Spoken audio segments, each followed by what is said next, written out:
ಪ್ರೀತಿಯ ವಿದ್ಯಾರ್ಥಿಗಳೇ, ಇವತ್ತು ನಾವು ಅನುಗಮನ ತರ್ಕಶಾಸ್ತ್ರದಲ್ಲಿ 5ನೇ ಅಧ್ಯಾಯದಲ್ಲಿ ಆಧಾರ ಕಲ್ಪನೆ ಅನ್ನುವಂಥ ಒಂದು ವಿಷಯದ ಕುರಿತು ಚರ್ಚೆ ಮಾಡೋಣ.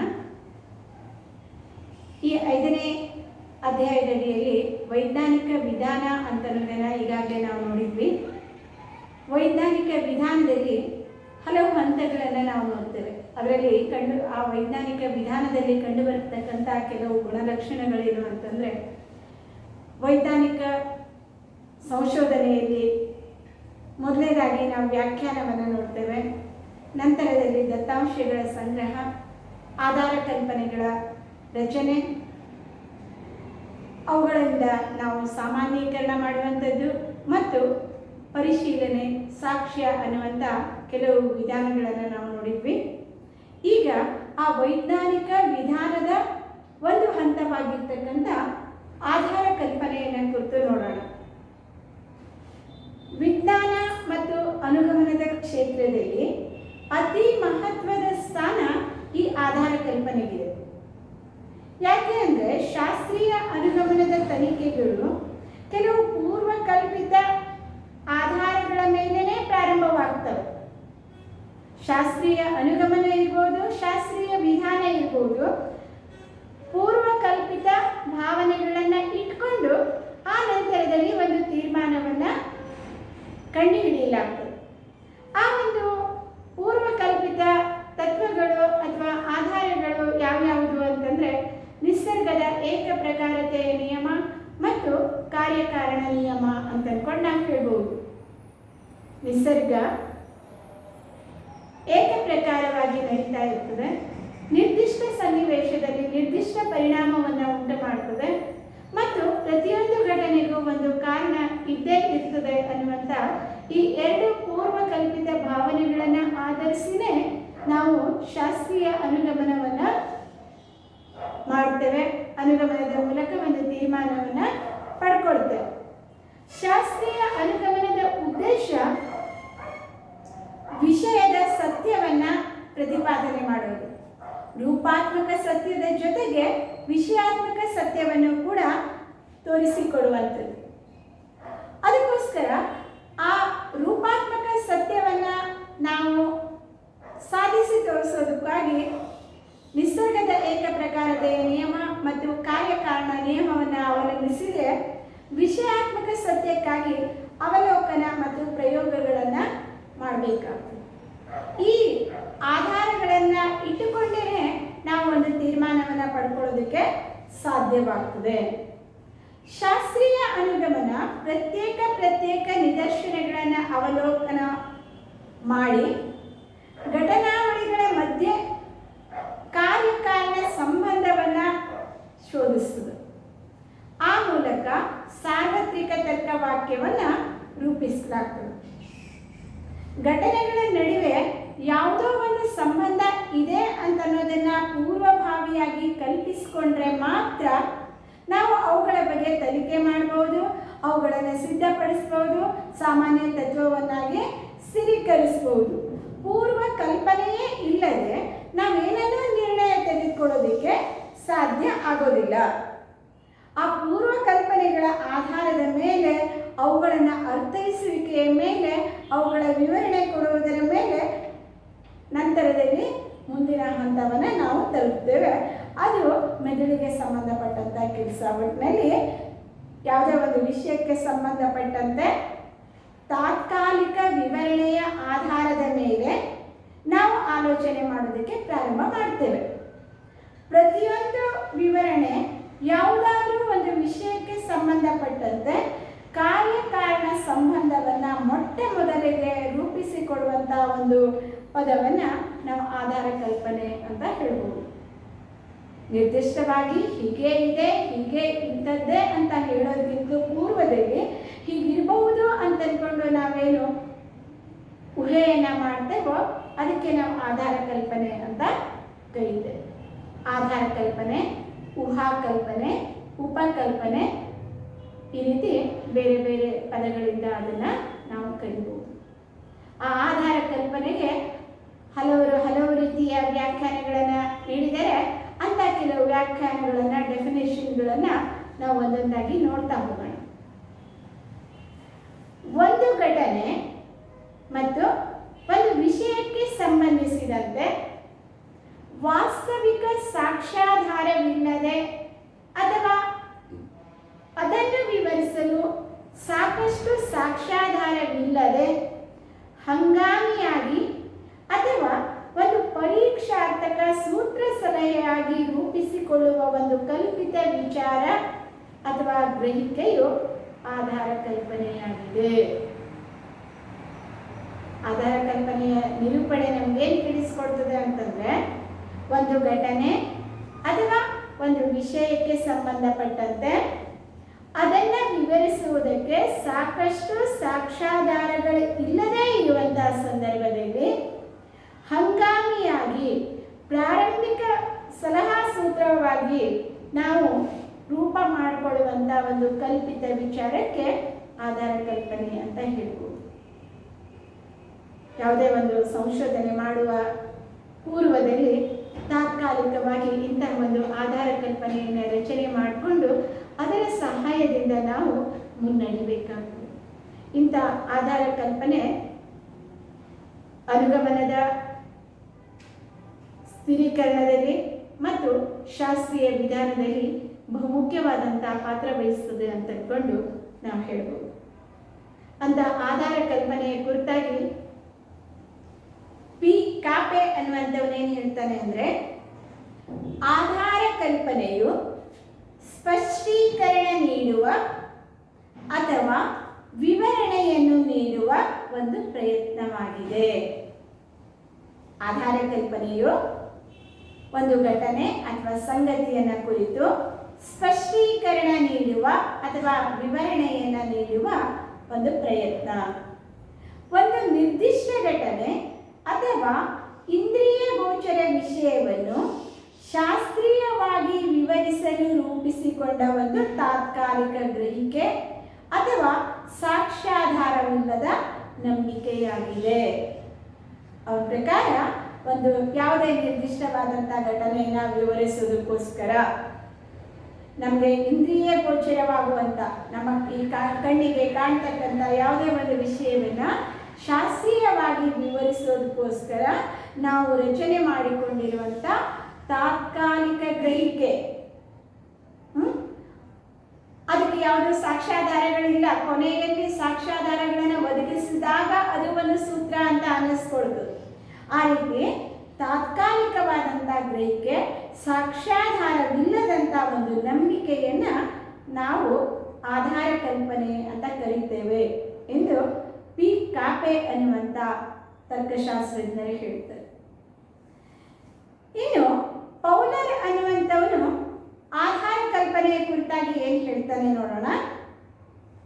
ವಾಸ್ತವಿಕ ಘಟನೆಯೊಂದಿಗೆ ಹೊಂದಿಕೆಯಾಗಬಲ್ಲ ತೀರ್ಮಾನಗಳನ್ನು ನಿಗಮಿಸಲು ಅವಕಾಶ ಕಲ್ಪಿಸುವುದಕ್ಕೋಸ್ಕರ ರೂಪಿಸಲಾಗುವ ಸಾಕ್ಷ್ಯಾಧಾರ ರಹಿತ ಅಥವಾ ಸಾಕಷ್ಟು ಸಾಕ್ಷ್ಯಾಧಾರಗಳು ಇಲ್ಲದ ಒಂದು ಗ್ರಹಿಕೆ ಅಥವಾ ನಂಬಿಕೆಯೇ ಆಧಾರ ಕಲ್ಪನೆಯಾಗಿದೆ. ಪೌಲರನ ಪ್ರಕಾರ ವಾಸ್ತವಿಕ ಘಟನೆಯೊಂದಿಗೆ ಹೊಂದಿಕೆಯಾಗುವಂತ ತೀರ್ಮಾನವನ್ನ ಪಡ್ಕೊಳ್ಳೋದಕ್ಕೋಸ್ಕರ ನಾವು ಪಡ್ಕೊಂಡಂತ ತೀರ್ಮಾನ ಹೇಗಿರಬೇಕು, ಅದು ವಾಸ್ತವಿಕ ಘಟನೆಯ ಜೊತೆಗೆ ಹೊಂದಿಕೆ ಆಗಬೇಕು. ಅಂತಹ ಒಂದು ತೀರ್ಮಾನವನ್ನ ಪಡೆಯೋದಕ್ಕೋಸ್ಕರ ನಾವು ಕಲ್ಪನೆ ಮಾಡಿಕೊಳ್ಳುವಂತ ಸಾಕ್ಷ್ಯಾಧಾರ ಇರಬಹುದು, ಸಾಕ್ಷ್ಯಾಧಾರ ಇಲ್ಲದೆ ಇರಬಹುದು. ಸಾಕ್ಷ್ಯಾಧಾರ ರಹಿತ ಅಥವಾ ಸಾಕಷ್ಟು ಸಾಕ್ಷ್ಯಾಧಾರಗಳು ಇಲ್ಲದಂತ ಒಂದು ಗ್ರಹಿಕೆ ಅಥವಾ ನಂಬಿಕೆಯನ್ನ ಆಧಾರ ಕಲ್ಪನೆ ಅಂತ ಕರಿಬಹುದು ಅಂತ ಪೌಲರ್ ಅನ್ನುವಂಥ ತರ್ಕಶಾಸ್ತ್ರಜ್ಞ ಹೇಳ್ತಾರೆ. ಇನ್ನು ಜೆ.ಎಸ್. ಮಿಲ್ ಆಧಾರ ಕಲ್ಪನೆಯ ಕುರಿತಾಗಿ ಏನು ಹೇಳ್ತಾರೆ ನೋಡೋಣ. ವಾಸ್ತವಿಕವಾದವುಗಳೆಂದು ತಿಳಿಯಲಾದ ಘಟನೆಗಳೊಂದಿಗೆ ಅನುಗುಣವಾಗಿರಬಲ್ಲ ತೀರ್ಮಾನಗಳನ್ನು ನಿಗಮಿಸಲು ಅನುಕೂಲವಾಗುವ ರೀತಿಯಲ್ಲಿ ನಾವು ಕಲ್ಪಿಸಿಕೊಂಡ ಯಾವುದೇ ಒಂದು ಗ್ರಹಿಕೆ, ಅದು ಸಾಕ್ಷ್ಯಾಧಾರ ರಹಿತವಾಗಿರ್ಬೋದು ಅಥವಾ ಅಸಮರ್ಪಕ ನಿದರ್ಶನಗಳನ್ನು ಒಳಗೊಂಡಿದ್ದಾಗಿರ್ಬೋದು, ಯಾವುದೇ ರೀತಿಯಲ್ಲಿ ನಾವು ಕಲ್ಪಿಸಿಕೊಂಡಂಥ ಒಂದು ಗ್ರಹಿಕೆ, ಅದನ್ನು ಆಧಾರ ಕಲ್ಪನೆ ಅಂತ ಕರೆಯಲಾಗ್ತದೆ. ವಾಸ್ತವಿಕವಾದವುಗಳೆಂದು ತಿಳಿಯಲಾದ ಘಟನೆಗಳೊಂದಿಗೆ ಅನುಗುಣವಾಗಿರಬಲ್ಲ ತೀರ್ಮಾನಗಳನ್ನು ನಿಗಮಿಸಲು ಅವಕಾಶವಾಗುವ ರೀತಿಯಲ್ಲಿ ಇದೇ ಸತ್ಯ, ಇದೇ ಸರಿಯಾದದ್ದು, ಇದೇ ಅಂತಿಮವಾದಂಥ ಒಂದು ನಿರ್ಣಯ ಅಂದ್ಕೊಂಡು ನಾವು ತೀರ್ಮಾನವನ್ನು ನಿಗಮಿಸಲು ಸಾಧ್ಯವಾಗುವ ರೀತಿಯಲ್ಲಿ ಕಲ್ಪನೆ ಮಾಡಿಕೊಂಡಂಥ ಯಾವುದೇ ಒಂದು ಆಧಾರ ಕಲ್ಪನೆಯನ್ನು ನಾವು ಊಹಾ ಕಲ್ಪನೆ ಅಥವಾ ಉಪಕಲ್ಪನೆ ಅಂತ ಹೇಳ್ತೇವೆ. ನಾವು ಕಲ್ಪಿಸಿಕೊಂಡ ಗ್ರಹಿಕೆಯ ತೀರ್ಮಾನಗಳು ನಾವು ಅರಿತ ಸತ್ಯಗಳತ್ತ ಕೊಂಡೊಯ್ಯುವಂತಿದ್ದರೆ ಆ ಆಧಾರ ಕಲ್ಪನೆಯು ನಿಜವಾಗಿರಬೇಕು, ಇಲ್ಲವೇ ನಿಜವಾಗಬಹುದಾದ ಸಾಧ್ಯತೆ ಇರಬೇಕು ಎಂಬ ಕಲ್ಪನೆಯ ಅಡಿಯಲ್ಲಿ ಮಾಡಿಕೊಂಡ ಗ್ರಹಿಕೆಯು ಆಧಾರ ಕಲ್ಪನೆಯಾಗಿದೆ.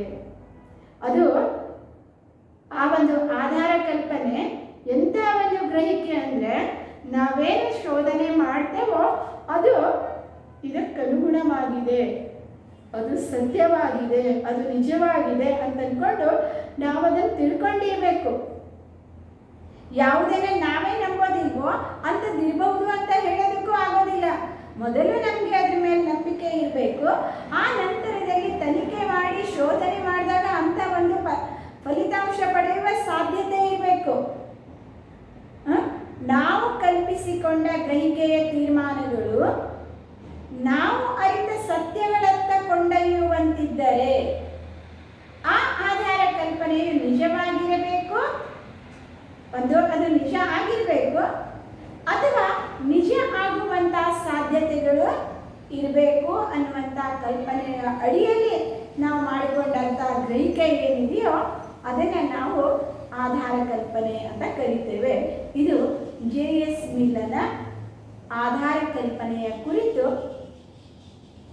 ನೀಡಿರುವಂಥ ಒಂದು ವ್ಯಾಖ್ಯೆ ಆಗಿದೆ. ಇನ್ನು ಆಧಾರ ಕಲ್ಪನೆಯ ಉಗಮ ಅಂತ, ಆಧಾರ ಕಲ್ಪನೆ ಎಲ್ಲಿಂದ ಹುಟ್ಟುತ್ತದೆ, ಹೇಗೆ ಹುಟ್ಟುತ್ತದೆ ಅಂತ ಅನ್ನೋದನ್ನ ನೋಡೋದಾದ್ರೆ, ಶಾಸ್ತ್ರೀಯ ಆಧಾರ ಕಲ್ಪನೆಗಳನ್ನು ಹೇಗೆ ರೂಪಿಸಬೇಕು ಎಂಬ ಬಗ್ಗೆ ತರ್ಕಶಾಸ್ತ್ರವು ನಿಯಮಗಳನ್ನು ಸೂಚಿಸುವುದಿಲ್ಲ. ಸಾಮಾನ್ಯವಾಗಿ ನಾವೇನನ್ನು ರಚನೆ ಮಾಡಬೇಕಾದ್ರೆ ಅದಕ್ಕೆ ಕೆಲವು ನಿಯಮಗಳು ಬೇಕು. ಈಗಾಗಲೇ ನೀವು ತರ್ಕಶಾಸ್ತ್ರದಲ್ಲಿ ಅನೇಕ ಅನುಮಾನಗಳನ್ನು ಅಥವಾ ಪ್ರಯೋಗಗಳನ್ನು ಮಾಡಬೇಕಾದ್ರೆ ಏನು ಮಾಡಬೇಕು ಅಂತ ನೋಡಿದ್ದೀರಿ. ಅದರಲ್ಲಿ ಏನು ಮಾಡಬೇಕಾಗ್ತದೆ, ಕೆಲವು ನಿಯಮಗಳನ್ನು ಅನುಸರಿಸಬೇಕಾಗ್ತದೆ. ಆದರೆ ಆಧಾರ ಕಲ್ಪನೆಗಳನ್ನು ಹೇಗೆ ರಚಿಸಬೇಕು ಅಂತ ಅನ್ನೋದಕ್ಕೆ ಅದಕ್ಕೆ ಯಾವುದೂ ತರ್ಕಶಾಸ್ತ್ರದಲ್ಲಿ ನಿಯಮ ಇಲ್ಲ. ಆಧಾರ ಕಲ್ಪನೆಯ ರಚನೆಯು ತರ್ಕಶಾಸ್ತ್ರದ ನಿಯಮಗಳಿಗೆ ಒಳಪಡುವುದಿಲ್ಲ. ನಾಳೆ ಏನೋ ಸಂಶೋಧನೆ ಮಾಡಬೇಕು, ಆಧಾರ ಕಲ್ಪನೆ ರಚಿಸಬೇಕು ಅಂದರೆ ಅದಕ್ಕೆ ಎಲ್ಲಿ ಏನು ನಿಯಮ ಇದೆ ಅಂತ ಅಂದ್ಕೊಂಡು ನಾವು ಚೆಕ್ ಮಾಡೋಂಗಿಲ್ಲ. ಯಾಕಂದರೆ ಅದಕ್ಕೆ ನಿಯಮಗಳು ಎಲ್ಲಿಯೋ ಇರೋದಿಲ್ಲ, ಯಾವ ನಿಯಮಕ್ಕೂ ಅದು ಒಳಗಾಗೋದಿಲ್ಲ. ಆಧಾರ ಕಲ್ಪನೆಯ ರಚನೆಯು ಮನೋಭಾವದ ಪ್ರತಿಭಾ ಸಂಪನ್ನತೆಯನ್ನು ಆಧರಿಸಿದೆ. ಆಧಾರ ಕಲ್ಪನೆಯ ರಚನೆ ವ್ಯಕ್ತಿಯ ಒಂದು ಮನೋಭಾವಕ್ಕೆ ಅನುಗುಣವಾಗಿ ಉತ್ಪನ್ನ ಆಗುವಂಥದ್ದು, ಅವನ ಒಂದು ಪ್ರತಿಭಾ ಸಂಪನ್ನತೆಯನ್ನು ಆಧರಿಸಿರ್ತದೆ ಹೊರತು ಅದಕ್ಕೆ ನಿಯಮಗಳನ್ನು ಕಲಿತು ಈ ರೀತಿ ಮಾಡಬೇಕು ಅಂತ ಯಾರಿಗೂ ಹೇಳ್ಕೊಡೋದಕ್ಕೆ ಸಾಧ್ಯ ಆಗೋದಿಲ್ಲ. ಲಾಯ್ಡ್ ಮಾರ್ಗನ್ ಅನ್ನುವಂಥವರು ಈ ವಿಷಯವನ್ನು ಕುರಿತಾಗಿ ಏನು ಹೇಳ್ತಾನೆ ಅಂತಂದರೆ, ವೈಜ್ಞಾನಿಕ ದೃಷ್ಟಿಯನ್ನು ವೈಜ್ಞಾನಿಕ ಕಾರ್ಯವಿಧಾನ ನಿಯಮಗಳ ಬಳಕೆಯ ಮೂಲಕ ನಿರೀಕ್ಷಿಸುವುದು ವ್ಯರ್ಥವಾದದ್ದು. ಈಗ ವೈಜ್ಞಾನಿಕ ದೃಷ್ಟಿಕೋನ ತನ್ನಿಂದ ತಾನೇ ಬರಬೇಕು, ಅವನಲ್ಲಿ ಅಂತಸ್ಫೂರ್ತಿಯಿಂದ ಬರಬೇಕು, ಅದು ಅಂತರ್ದೃಷ್ಟಿಗೆ ಗೊತ್ತಾಗಬೇಕು. ಅದನ್ನು ಬಿಟ್ಟು ಯಾವುದೋ ಒಂದು ನಿಯಮಗಳನ್ನು ಮಾಡಿಕೊಂಡು ಆ ನಿಯಮಕ್ಕೆ ಅನುಗುಣವಾಗಿ ಆಧಾರ ಕಲ್ಪನೆಯನ್ನು ರಚನೆ ಮಾಡೋದು ಸಾಧ್ಯ ಇಲ್ಲ. ವೈಜ್ಞಾನಿಕ ಕಾರ್ಯವಿಧಾನ ನಿಯಮಗಳ ಬಳಕೆಯ ಮೂಲಕ ನಿರೀಕ್ಷಿಸುವುದು ವ್ಯರ್ಥವಾದದ್ದು. ವೈಜ್ಞಾನಿಕ ಕಾರ್ಯವಿಧಾನದ ಮೂಲಕ, ನಿಯಮಗಳ ಮೂಲಕ ನಾವು ಆಧಾರ ಕಲ್ಪನೆಯನ್ನು ನಿರೀಕ್ಷೆ ಮಾಡುವಂತೆ ಇಲ್ಲ. ಆ ರೀತಿ ಮಾಡಿದರೆ ಅದು ವ್ಯರ್ಥ ಅಂತಂದ್ಕೊಂಡು ಲೈಡ್ ಮಾರ್ಗನ್ ಅನ್ನುವಂಥ ಹೇಳ್ತಾರೆ. ಯಾಕಂದರೆ ವಿಜ್ಞಾನಿ ಒಬ್ಬ ಕಲಾಕಾರ ಇದ್ದಂತೆ. ಕಲಾಕಾರ ಎಷ್ಟೋ ಕಲೆಗಳನ್ನು ತಾನೇ ಹುಟ್ಟು ಹಾಕ್ತಾನೆ, ಅವನಿಂದಲೇ ರಚಿಸಲ್ಪಡ್ತವೆ. ಹಾಗೆ ವಿಜ್ಞಾನಿಗಳಿಂದ ಆಧಾರ ಕಲ್ಪನೆಗಳು ರಚಿಸಲ್ಪಡ್ತವೆ ಹೊರತು ಯಾವುದೇ ನೀತಿ ನಿಯಮ ಸೂತ್ರಗಳ ಮೂಲಕ ನಮ್ಮ ಆಧಾರ ಕಲ್ಪನೆಯನ್ನು ರಚನೆ ಮಾಡೋದಕ್ಕೆ ಸಾಧ್ಯ ಆಗೋದಿಲ್ಲ. ಆ ರೀತಿ ಅದನ್ನು ಬಯಸಲೂಬಾರದು ಅಂತನ್ನೋದನ್ನು ಇಲ್ಲಿ ತಿಳಿಸಲಾಗಿದೆ. ಆಧಾರ ಕಲ್ಪನೆ ಯಾವ ರೀತಿಯಿಂದ ವಿಜ್ಞಾನಿಯ ಮನಸ್ಸಿಗೆ ಹೊಳೆಯುತ್ತದೆ ಎನ್ನುವುದನ್ನು ನಿರ್ದಿಷ್ಟವಾಗಿ ಹೇಳಲು ಬರೋದಿಲ್ಲ. ವಿಜ್ಞಾನಿಗೆ ಯಾವಾಗ, ಎಷ್ಟು ಸಮಯದಲ್ಲಿ, ಯಾವ ವರ್ಷದಲ್ಲಿ, ಯಾವ ಸಂದರ್ಭದಲ್ಲಿ ಅವನ ಮನಸ್ಸಿಗೆ ಹೊಳಿತದೆ ಅಂತ ಅಂದ್ಕೊಂಡು ಹೇಳಲಿಕ್ಕೆ ಯಾರಿಗೂ ಆಗೋದಿಲ್ಲ. ಅದು ಮನಸ್ಸಿನ ಕ್ರಿಯಾತ್ಮಕ ರಚನೆಯ ಫಲ. ಅವರ ಮೈಂಡ್ ಎಷ್ಟು ಶಾರ್ಪ್ ಇರ್ತದೋ ಅದಕ್ಕೆ ತಕ್ಕಂತೆ ಅವರು ಯಾವ ವಿಷಯದಲ್ಲಿ ಎಕ್ಸ್ಪರ್ಟ್ ಇರ್ತಾರೋ, ಯಾವ ವಿಷಯದಲ್ಲಿ ಅವರಿಗೆ ಆಸಕ್ತಿ ಇರ್ತದೋ ಅಂಥ ವಿಷಯದಲ್ಲಿ ಉತ್ತಮ ಆಧಾರ ಕಲ್ಪನೆಗಳನ್ನು ರಚಿಸಬಹುದು. ಅದನ್ನು ಬಿಟ್ಟು ಯಾರೋ ಒಬ್ಬರು ಬಂದು ನಾ ಇಂತಹ ವಿಷಯಗಳನ್ನು ಮಾಡ್ತೇನೆ ಅಂದ ಮಾತ್ರಕ್ಕೆ ಆಧಾರ ಕಲ್ಪನೆಗಳು ಹೊಳೆಯೋದಿಲ್ಲ. ವೈಜ್ಞಾನಿಕ ಸಂಶೋಧನೆಗಳು ಸ್ಫೂರ್ತಿಯ ಫಲವಾಗಿವೆ.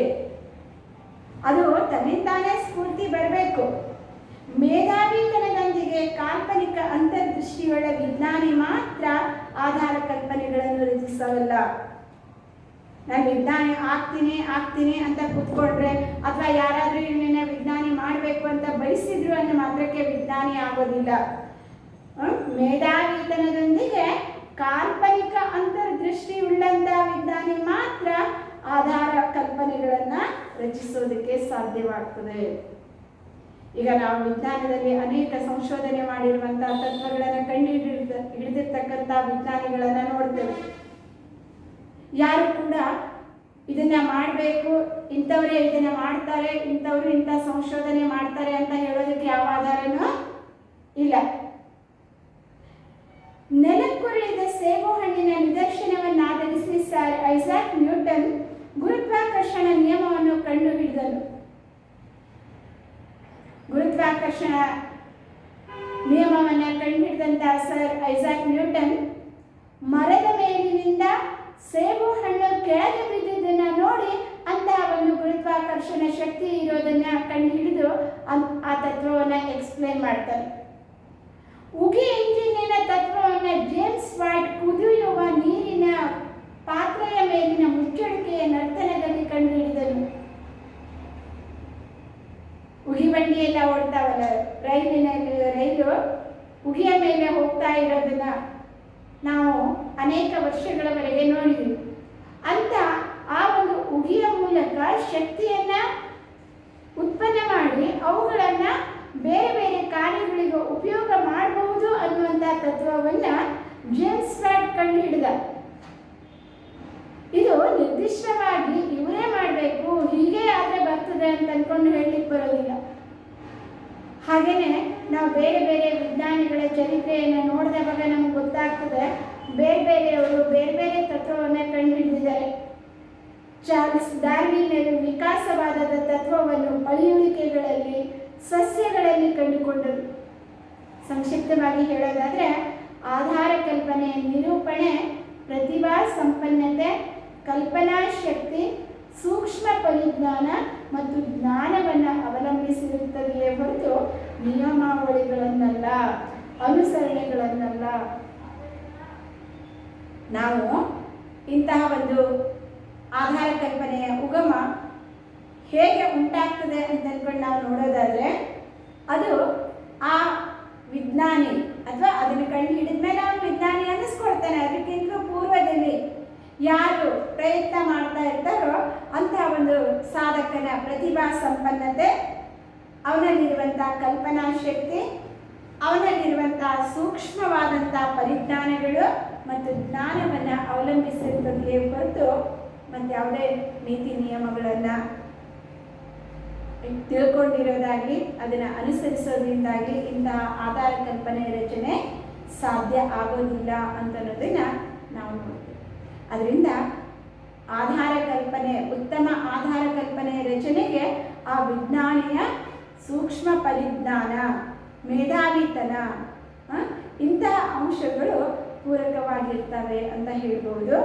ಆದರೂ ಕೂಡ ಆ ಆಧಾರ ಕಲ್ಪನೆಯನ್ನು ಸೂಚಿಸುವಂಥ ಕೆಲವು ಅಂಶಗಳನ್ನು ನಾವು ನೋಡ್ಬೋದು.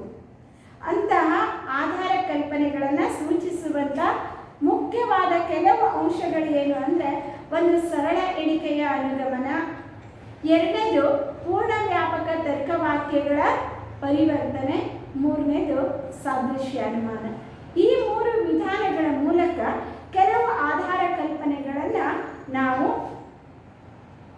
ಸೂಕ್ಷ್ಮವಾಗಿ ತಿಳ್ಕೊಳ್ಳೋದಕ್ಕೆ ಸಾಧ್ಯ ಆಗ್ತದೆ. ಈ ಮೂರು ವಿಧಗಳು ನಮಗೆ ಆಧಾರ ಕಲ್ಪನೆಯನ್ನು ಸೂಚಿಸ್ತವೆ. ಅಂದ ಮಾತ್ರಕ್ಕೆ ಆ ಆಧಾರ ಕಲ್ಪನೆಗಳೇ ನಿಜವಾದಂಥವುಗಳು, ತತ್ವವಾಗುವಂಥದ್ದು ಅಂದ್ಕೊಂಡಲ್ಲ. ಈ ವಿಧಾನವು ಆಧಾರ ಕಲ್ಪನೆಯನ್ನು ಸೂಚಿಸ್ತದೆ ಅಂತ ಅಂದ್ಕೊಂಡು ನಾವು ಹೇಳ್ಬೋದು. ಈಗಾಗಲೇ ಇಂತಹ ವಿಧಾನಗಳನ್ನು ನೀವು ಅಧ್ಯಯನ ಮಾಡಿದ್ದೀರಿ. ಸರಳ ಎಣಿಕೆಯ ಅನುಗಮನ, ಅನುಗಮನದಲ್ಲಿ ಮುಖ್ಯವಾಗಿ ಎರಡು ವಿಧ ಇದ್ದಾವೆ. ಒಂದು ಯಥಾರ್ಥ ಅನುಗಮನ, ಇನ್ನೊಂದು ಅಯಥಾರ್ಥ ಅನುಗಮನ. ಯಥಾರ್ಥ ಅನುಗಮನದಲ್ಲಿ ಸರಳ ಎಣಿಕೆಯ ಅನುಗಮನವು ಒಂದು. ಅದರಲ್ಲಿ ನಾವೇನು ಮಾಡ್ತೇವೆ ಅಂತಂದರೆ, ನಮಗೆ ತಿಳಿದಿರುವಂಥ ಕೆಲವು ವಿಷಯಗಳನ್ನು ಆಧರಿಸಿ ತಿಳಿಯದೇ ಇರುವಂಥ ಕೆಲವು ತೀರ್ಮಾನವನ್ನು ತಲುಪುವಂಥದ್ದು. ನಾವು ಅನೇಕ ಸಂಗತಿಗಳನ್ನು ನೋಡಿ ಅವುಗಳ ಸಹಾಯದಿಂದ ನೋಡದೇ ಇರುವುದರ ಬಗ್ಗೆ ಒಂದು ತೀರ್ಮಾನ ಕೈಗೊಳ್ಳುತ್ತೇವೆ. ಅದರಲ್ಲಿ ಮುಖ್ಯವಾಗಿ ಇರುವಂಥ ಅಂಶ ಅಂದರೆ, ಅದನ್ನು ವಿರೋಧಿಸುವಂಥ ಅಂಶ ಕಂಡು ಬರದೇ ಇದ್ದರೆ ನಾವು ನೋಡಿದಂಥ ಅನೇಕಗಳು ಸತ್ಯವಾಗಿದ್ದು ಅದಕ್ಕೆ ತಕ್ಕಂತೆ ಮುಂದೆ ಎಲ್ಲ ವಸ್ತುಗಳು ಹೀಗೆ ಇರ್ತವೆ ಅಂದ್ಕೊಂಡು ನಾವೇನು ಊಹಿಸ್ಕೊಳ್ತೇವೋ ಅದು ಸರಳ ಎಣಿಕೆಯ ಅನುಗಮನಕ್ಕೆ ಒಂದು ಉದಾಹರಣೆ. ಫಾರ್ ಎಕ್ಸಾಂಪಲ್, ನಾವು ಎಲ್ಲ ಕಾಗೆಗಳು ಕಪ್ಪಾಗಿವೆ ಅಂತ ಅಂದ್ಕೊಂಡು ಹೇಳ್ತೇವೆ. ಹೇಗೆ? ನಾವು ನೋಡಿದಂಥ ಕಾಗೆಗಳು ಕಪ್ಪಾಗಿವೆ. ನಮ್ಮ ಊರಿನಲ್ಲಿರುವಂಥ ಕಾಗೆಗಳ ಕಪ್ಪು, ಇಡೀ ಕರ್ನಾಟಕದಲ್ಲಿರುವಂಥ ಕಾಗೆಗಳ ಕಪ್ಪು, ಭಾರತದಲ್ಲಿರ್ತಕ್ಕಂಥ ಕಾಗೆಗಳ ಬಣ್ಣ ಕಪ್ಪು. ಹೀಗೆ ನಾವು ನೋಡಿರುವಂಥ ನಮ್ಮ ಪ್ರದೇಶದಲ್ಲಿರುವಂಥ ನಮ್ಮ ಕಾಲದಲ್ಲಿ ಇರುವಂಥ ಅನೇಕ ಕಾಗೆಗಳನ್ನು ನೋಡಿ ಅದರ ಆಧಾರದಿಂದ ಎಲ್ಲ ಕಾಗೆಗಳು ಕಪ್ಪಾಗಿವೆ ಅಂತ ಊಹಿಸಿಕೊಳ್ಳುವಂಥದ್ದು. ಆ ವಿಧಾನದಲ್ಲಿ ಮತ್ತು ಪ್ರಮುಖವಾಗಿರುವಂಥ ಅಂಶ ಏನು ಅಂತಂದರೆ, ವಿರೋಧವನ್ನು ವ್ಯಕ್ತ ಮಾಡುವ ಅಂಶ ಇಲ್ಲದೇ ಇರುವಂಥದ್ದು. ನಾವು ಕಪ್ಪು ಬಣ್ಣದ ಕಾಗೆಗಳನ್ನು ನೋಡಿರೋದಷ್ಟೇ ಅಲ್ಲದೆ, ಕಪ್ಪು ಬಣ್ಣ ಬಿಟ್ಟು ಇನ್ನಿತರ ಬಣ್ಣವನ್ನು ಹೊಂದಿರುವಂಥ ಕಾಗೆಗಳನ್ನು ನೋಡದೇ ಇರೋದ್ರಿಂದ ನಾವು ಎಲ್ಲ ಕಾಗೆಗಳು ಕಪ್ಪಾಗಿದ್ದಾವೆ ಅಂತ ಅಂದ್ಕೊಂಡು ತೀರ್ಮಾನಕ್ಕೆ ಬರ್ತೇವೆ. ಈ ರೀತಿ ಅನೇಕ ಅಂಶಗಳನ್ನು ನೋಡಿ ಅವುಗಳ ಸಹಾಯದಿಂದ ಒಂದು ತೀರ್ಮಾನವನ್ನು ಕೈಗೊಂಡ್ರೆ ಅದು ಸತ್ಯವಾಗುವ ಸಾಧ್ಯತೆಗಳು ಹೆಚ್ಚಿಗೆ ಇರ್ತವೆ. ಆದರೆ ಇದರಲ್ಲಿ ನಾವು ಗಮನಿಸಬೇಕಾದಂಥ ಅಂಶ ಅಂದರೆ, ನಾವು ನೋಡಿರುವಂಥ ಸಂಗತಿಗಳ ಪ್ರಮಾಣ ಹೆಚ್ಚಿಗೆ ಇರಬೇಕು. ಎಲ್ಲೋ ಒಂದು ಎಕ್ಸಾಂಪಲ್, ಒಂದು 2-3 ಎಕ್ಸಾಂಪಲ್ಗಳನ್ನು ನೋಡಿಕೊಂಡು ನಾವು ಅವುಗಳ ಮೇಲೆ ತೀರ್ಮಾನ ಕೈಗೊಳ್ಳೋದಲ್ಲ. ಅಷ್ಟೇ ಅಲ್ಲದೆ ನಾವು ಅನೇಕ ವಿಷಯಗಳನ್ನು ಗ್ರಹಿಸಿ ಅವುಗಳ ಮೂಲಕ ತೀರ್ಮಾನ ಕಂಡುಕೊಂಡ್ರೂ ಸಹ ಅವುಗಳಿಗೆ ವಿರೋಧ ನಮಗೆ ಗೊತ್ತಾಗಬಾರ್ದು. ಒಂದು ವೇಳೆ ವಿರೋಧವಾಗ್ತಕ್ಕಂಥ ಅಂಶ ಇತ್ತು ಅಂದರೆ ನಾವು ಆ ತೀರ್ಮಾನವನ್ನು ತಪ್ಪು ಅಂತ ಹೇಳಬೇಕಾಗ್ತದೆ. ವ್ಯಕ್ತಪಡಿಸುವಂಥ ಅಂಶಗಳ ಇಲ್ಲದೇ ಇರೋದ್ರಿಂದ ನಾವು ನೋಡಿರುವಂಥ ಸಂಗತಿಗಳ ಎಲ್ಲದರಲ್ಲಿಯೂ ಒಂದು ಸಾಮಾನ್ಯವಾದಂಥ ಅಂಶ ಕಂಡು ಬಂದಿರೋದ್ರಿಂದ ತಿಳಿದ ವಿಷಯಗಳಿಂದ ತಿಳಿಯದೇ ಇರುವಂಥ ವಿಷಯಗಳ ಬಗ್ಗೆ ಒಂದು ಸಾರ್ವತ್ರಿಕವಾದಂಥ ತೀರ್ಮಾನವನ್ನು ನಾವು ಹೇಳ್ತೇವೆ. ಅದು ಸತ್ಯವಾಗುವ ಸಾಧ್ಯತೆಗಳು ಇವೆ. ಅದು 100% ಖಚಿತ ಅಂತ ಅರ್ಥ ಅಲ್ಲ, ಸಂಭವನೀಯನೇ, ಸರಿ ಆಗಬಹುದು. ಎಲ್ಲಿ ಅದಕ್ಕೆ ವಿರುದ್ಧವಾದಂಥ ಸನ್ನಿವೇಶ ಬರದೇ ಇದ್ದಾಗ. ಹೀಗೆ ಸರಳ ಎಣಿಕೆಯ ಅನುಗಮನದ ಮೂಲಕ ನಾವು ಒಂದು ಆಧಾರ ಕಲ್ಪನೆಯನ್ನು ರಚನೆ ಮಾಡೋದಕ್ಕೆ ಸಾಧ್ಯ ಇದೆ. ಇನ್ನು ಎರಡನೇ ವಿಧ ಯಾವುದು ಅಂತಂದರೆ ಪೂರ್ಣ ವ್ಯಾಪಕ ತರ್ಕವಾಕ್ಯಗಳ ಪರಿವರ್ತನೆ. ಇದರಲ್ಲಿ ನೀವು ಪ್ರಥಮ PUC ತರ್ಕಶಾಸ್ತ್ರವನ್ನು ಅಧ್ಯಯನ ಮಾಡುವಾಗ ಪರಿವರ್ತನೆ ಅಂತ ಅನ್ಕೊಂಡು ಒಂದು ಟಾಪಿಕ್ ಇತ್ತು, ಅದನ್ನು ನೆನಪಿಸ್ಕೊಳ್ಬೇಕು. ಈಗ ಪರಿವರ್ತನೆ ಅಂತಂದರೆ ಕೊಟ್ಟಂತಹ ಒಂದು ತರ್ಕವಾಕ್ಯದಲ್ಲಿ ಉದ್ದೇಶ ಪದ ಮತ್ತು ವಿಧೇಯ ಪದಗಳ ಸ್ಥಾನ ಪಲ್ಲಟವನ್ನು ಮಾಡಿ, ಅಂದರೆ ಆ ಪದಗಳನ್ನು ಅದಲು ಬದಲು ಮಾಡಿ ಅರ್ಥ ಬದಲಾಗದಂತೆ ಅದೇ ಅರ್ಥ ಕೊಡುವಂಥ ಇನ್ನೊಂದು ತರ್ಕವಾಕ್ಯವನ್ನು ರಚನೆ ಮಾಡುವಂಥದ್ದು. ಸಾಮಾನ್ಯವಾಗಿ ವಾಕ್ಯಗಳನ್ನು ಪದಗಳ ಪಲ್ಲಟ ಮಾಡಿದಾಗ ಅದಲು ಬದಲು ಮಾಡಿದಾಗ ವಾಕ್ಯಗಳ ಅರ್ಥವೂ ಬದಲಾಗ್ತದೆ. ಆದರೆ ಕೆಲವು ನಿಯಮಗಳನ್ನು ತಿಳ್ಕೊಂಡು ಆ ನಿಯಮಕ್ಕನುಗುಣವಾಗಿ ನಾವು ಬದಲು ಮಾಡಿದಾಗ ಅರ್ಥ ಬದಲಾಗದಂತೆ ಅದೇ ತತ್ವ ಅದೇ ವಾಕ್ಯವನ್ನು ಅದೇ ಅರ್ಥ ಕೊಡುವಂತೆ ಇನ್ನೊಂದು ರೂಪದಲ್ಲಿ ಹೇಳೋದು. ಅದಕ್ಕೆ ನಿಷ್ಕರ್ಷಣ ಅಂತ ಶಬ್ದವನ್ನು ನಾವು ಬಳಸ್ತೀವಿ. ನಿಷ್ಕರ್ಷಣ ಅಂದರೆ ಹುದುಗಿರುವುದನ್ನು ಹೊರಹಾಕುವುದು. ಒಂದು ವಾಕ್ಯದಲ್ಲಿ ಸೂಚ್ಯವಾಗಿ ಹುದುಗಿರುವಂಥ ಅರ್ಥವನ್ನು ಹೊರಗಡೆ ಪ್ರಕಟಗೊಳಿಸುವುದು, ವ್ಯಕ್ತಪಡಿಸುವುದು ಅಂತ ಅರ್ಥ. ಹೀಗೆ ಪರಿವರ್ತನೆ ಮಾಡುವಾಗ ನಾವು ಯಾವ ಪದವನ್ನು ಎಲ್ಲಿ ಪರಿವರ್ತನೆ ಮಾಡಬೇಕು, ಹೇಗೆ ಪರಿವರ್ತನೆ ಮಾಡಬೇಕು ಅನ್ನುವಂಥ ಪರಿಜ್ಞಾನವನ್ನು ಇಟ್ಟುಕೊಂಡು ನಾವು ಪರಿವರ್ತನೆ ಮಾಡಿದಾಗ ಅದರಿಂದ ಎಷ್ಟೋ ವಿಷಯಗಳು ನಮಗೆ ಗೊತ್ತಾಗ್ತವೆ. ಆ ಪರಿವರ್ತನೆ ಮಾಡುವಾಗ ಕೆಲವು ವಾಕ್ಯಗಳನ್ನು ನಾವು ನೇರವಾಗಿ ಪರಿವರ್ತನೆ ಮಾಡಬಹುದು, ಕೆಲವು ವಾಕ್ಯಗಳನ್ನು ಪರಿವರ್ತನೆ ಮಾಡೋದಕ್ಕೆ ಸಾಧ್ಯ ಆಗೋದಿಲ್ಲ. ನಾವು ಚತುರ್ವಿಧ ತರ್ಕವಾಕ್ಯಗಳ ಪರಿವರ್ತನೆ ಮಾಡೋದನ್ನು ನೋಡಿದ್ದೇವೆ. ಅದರಲ್ಲಿ ಎ ಅಂದರೆ ಪೂರ್ಣ ವ್ಯಾಪಕ ಭಾವಾತ್ಮಕ ವಾಕ್ಯಗಳ ಪರಿವರ್ತನೆ ಮಾಡಬೇಕಾದ್ರೆ ಅದನ್ನು ನಾವು ನೇರವಾಗಿ ಪರಿವರ್ತನೆ ಮಾಡೋದಕ್ಕೆ ಸಾಧ್ಯ ಆಗೋದಿಲ್ಲ. ಸಪೋಸ್ ಎಲ್ಲ ಮಾನವರು ಮರ್ತ್ಯರು ಅಂತ ಅಂದ್ಕೊಂಡು ಹೇಳಿದರೆ ನಾವು ಅದನ್ನು ಪರಿವರ್ತನೆ ಮಾಡಿದಾಗ ಎಲ್ಲ ಮರ್ತ್ಯರು ಮಾನವರು ಅಂತ ಆಗ್ತದೆ. ಎಲ್ಲ ಮಾನವರು ಮರ್ತ್ಯರು ಅನ್ನುವಂಥದ್ದು ಸರಿಯಾದ ವಾಕ್ಯ. ಆದರೆ ಎಲ್ಲ ಮರ್ತ್ಯರು ಮಾನವರು ಅಂತನ್ನೋದು ತಪ್ಪಾಗಿದೆ. ಅಂಥ ಸಂದರ್ಭದಲ್ಲಿ ನಾವೇನು ಮಾಡಬೇಕು, ಆ ವಾಕ್ಯದ ಬದಲಾಗಿ ಬೇರೆ ವಾಕ್ಯವನ್ನು ನಾವಲ್ಲಿ ಸೇರಿಸಬೇಕಾಗ್ತದೆ. ಅದರಿಂದ ಎಲ್ಲಿ ನಾವು ನೇರವಾಗಿ ಪರಿವರ್ತನೆ ಮಾಡಲಿಕ್ಕೆ ಸಾಧ್ಯ ಇಲ್ವೋ ಅಲ್ಲಿ ಸ್ವಲ್ಪ ಬದಲಾವಣೆಯೊಂದಿಗೆ ನಾವು ಆ ವಾಕ್ಯವನ್ನು ಬದಲಾಯಿಸಬೇಕಾಗ್ತದೆ. ಅದರಿಂದ ಪೂರ್ಣ ವ್ಯಾಪಕ ಭಾವಾತ್ಮಕ ವಾಕ್ಯವನ್ನು ನಾವು ಬದಲು ಮಾಡಿದಾಗ ಅಪೂರ್ಣ ವ್ಯಾಪಕ ಭಾವಾತ್ಮಕ ವಾಕ್ಯವನ್ನು ತಯಾರು ಮಾಡ್ತೇವೆ. ಕೆಲವು ಮಾನವರು ಮರ್ತ್ಯರು, ಕೆಲವು ಮರ್ತ್ಯರು ಮಾನವರು, ಎಲ್ಲ ಮಾನವರು ಮರ್ತ್ಯರು, ಕೆಲವು ಮರ್ತ್ಯರು ಮಾನವರು ಅಂದರೆ ಅದೇ ವಾಕ್ಯ ಅದೇ ಅರ್ಥವನ್ನು ಕೊಡುವಂಥದ್ದು. ಯಾಕೆಂದರೆ ಎಲ್ಲ ಮಾನವರು ಮರ್ತ್ಯರೇ, ಹುಟ್ಟಿದಂಥ ಮನುಷ್ಯರೆಲ್ಲರೂ ಸತ್ತು ಹೋಗಲೇಬೇಕು. ಆದರೆ ಕೆಲವು ಎಲ್ಲ ಮರ್ತ್ಯರು ಮಾನವರು ಅಂದರೆ ಆ ವಾಕ್ಯ ಅಸತ್ಯ. ಯಾಕೆಂದರೆ ಮರ್ತ್ಯರಲ್ಲಿ ಮಾನವರಷ್ಟೇ ಅಲ್ಲ, ಎಲ್ಲ ಜೀವರಾಶಿಗಳು ಇದ್ದಾವೆ. ಅದರಿಂದ ನಾವು ಆ ವಾಕ್ಯವನ್ನು ಬದಲಾಯಿಸಿ ಹೇಳುವಾಗ ಎಲ್ಲ ಜೀವವುಳ್ಳಂಥ ಜೀವಿಗಳು, ಜೀವಿತ ಜೀವಿಗಳು ಸಾಯುತ್ತವೆ ಅಂತ ಅಂದ್ಕೊಂಡು ಹೇಳಿದರೆ ಅದರ ಅರ್ಥ ಒಂದೇ ಆಗ್ತದೆ. ಹೀಗೆ ನಾವು ಯಾವುದೇ ಒಂದು ವಾಕ್ಯವನ್ನು ಪರಿವರ್ತನೆ ಮಾಡಬೇಕಾದ್ರೆ ಕೆಲವು ಅಂಶಗಳನ್ನು ತಿಳಿದು ಪರಿವರ್ತನೆ ಮಾಡಬೇಕು. ಅಂತಹ ಸಂದರ್ಭದಲ್ಲಿ ಯಾವುದು ಸರಿ, ಯಾವುದು ತಪ್ಪು, ಯಾವುದರಿಂದ ಏನಾಗ್ತದೆ ಅನ್ನುವಂಥ ವಿಷಯಗಳು ನಮಗೆ ಗೊತ್ತಾಗ್ತದೆ. ಇನ್ನು ಮೂರನೇ ಅಂಶ ಅಂದರೆ ಸಾದೃಶ್ಯಾನುಮಾನ. ಸಾದೃಶ್ಯಾನುಮಾನದಲ್ಲಿ ನಾವೇನು ಮಾಡ್ತೇವೆ, ಎರಡು ವಸ್ತುಗಳಲ್ಲಿರ್ತಕ್ಕಂಥ ಕೆಲವು ಹೋಲಿಕೆಗಳನ್ನು ನೋಡಿಕೊಂಡು ಅವು ಕೆಲವು ಗುಣಗಳ ಲಕ್ಷಣಗಳಲ್ಲಿ ಒಂದೇ ರೀತಿಯ ಗುಣವನ್ನು ಹೊಂದಿದ್ರೆ, ಲಕ್ಷಣಗಳನ್ನು ಹೊಂದಿದ್ರೆ ಅವೆರಡು ಒಂದೇ ರೀತಿ ಇದ್ದಾವೆ, ಇನ್ಯಾವುದೋ ಒಂದು ವಿಷಯದಲ್ಲಿ ಅವುಗಳ ಮಧ್ಯದಲ್ಲಿ ಹೋಲಿಕೆಯನ್ನು ತರೋ ಪ್ರಯತ್ನ ಮಾಡ್ತೇವೆ.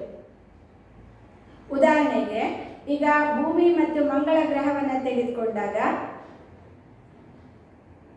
ಭೂಮಿಯಲ್ಲಿನ ಆಕ್ಸಿಜನ್ ಇದೆ, ಮಂಗಳ ಗ್ರಹದಲ್ಲಿನ ಆಕ್ಸಿಜನ್ ಇದೆ. ಭೂಮಿಯಲ್ಲಿನ ಇರುವಂಥ ಕೆಲವು ಅಂಶಗಳು ಮಂಗಳ ಗ್ರಹದಲ್ಲಿಯೂ ಇದ್ದಾವೆ.